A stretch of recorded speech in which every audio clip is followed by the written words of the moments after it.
बिस्मिल्लाहिर्रहमानिर्रहीम। I hope कि आप सब लोग खैरियत से होंगे। हम पढ़ रहे हैं principle of economics Icom part 1 के एमसीक्यूज फ्रॉम पास्ट पेपर्स, और अभी हम करने जा रहे हैं 2022 ग्रुप 1 का पेपर।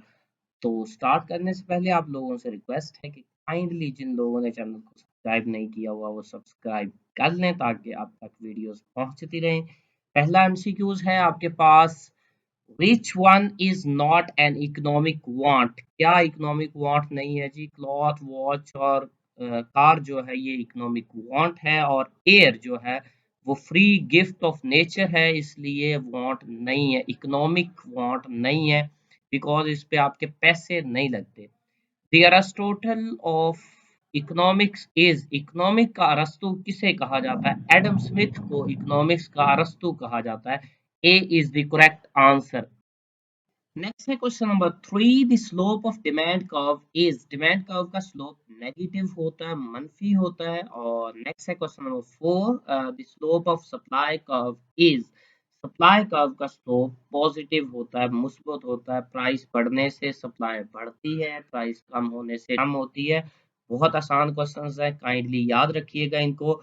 नेक्स्ट है question number 5, the slope of marginal revenue curve is, marginal revenue curve dash than the slope of average revenue curve under monopoly। monopoly में दोनों डाउनवर्ड मूव करते हैं, लेकिन मार्जिनल रेवेन्यू का कर्व बिलो होता है average revenue के curve से, less. A is the correct answer.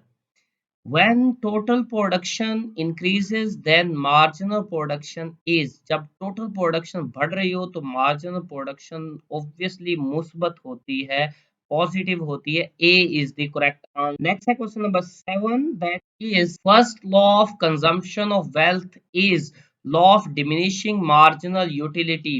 C is the correct answer. Next है question number 8, which of the following is not called land? क्या इनमें से लैंड नहीं है? रेन भी लैंड है, माउंटेन भी लैंड है, फॉरेस्ट भी लैंड है, क्योंकि ये अल्लाह ताला की तरफ से फ्री गिफ्ट है। लेकिन डैम जो है वो लैंड नहीं है, क्योंकि इस पे आपको इन्वेस्ट करना पड़ता है, पैसे लगा के बनाना पड़ता है। तो जो भी चीज फ्री नेचर की तरफ से आपको मिलती है वो आपकी लैंड है। डी लैंड नहीं है, D is the correct answer. Next है question number 9, a firm gains maximum profit when, एक फर्म तब ज्यादा से ज्यादा मुनाफा कमाती है जब मार्जिनल रेवेन्यू मार्जिनल कॉस्ट के बराबर होता है। M R is equal to M C, D is the correct answer. Next है question number 9, that is national income is equilibrium level where, आपकी नेशनल इनकम इक्विलिब्रियम में तब होती है जब आपकी savings is equal to investment होती है। B is the correct answer. Which is not included in functions of money, money के फंक्शंस में क्या क्या शामिल नहीं है?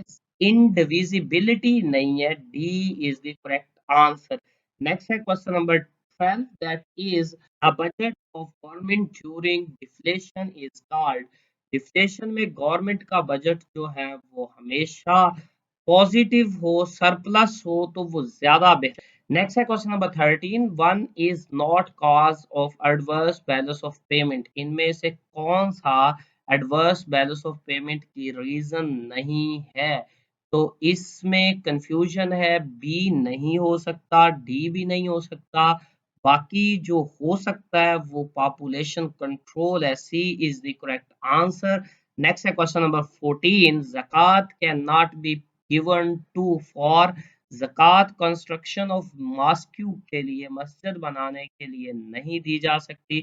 ड्यूरिंग बूम, बूम में बिजनेस आपका एक्सपेंड होता है तो प्रॉफिट इंक्रीज होता है, बिजनेस श्रिंक नहीं होता, अनएम्प्लॉयमेंट इंक्रीज नहीं होती, प्रॉफिट श्रिंक नहीं होता, प्रॉफिट इंक्रीज होता है, बढ़ता है बूम में। D is the correct answer. I hope कि आप लोगों को समझ आ गई होगी। अगर किसी को कोई सवाल है, कुछ चीज पूछनी है तो आप पूछ सकते हैं। Thank you very much.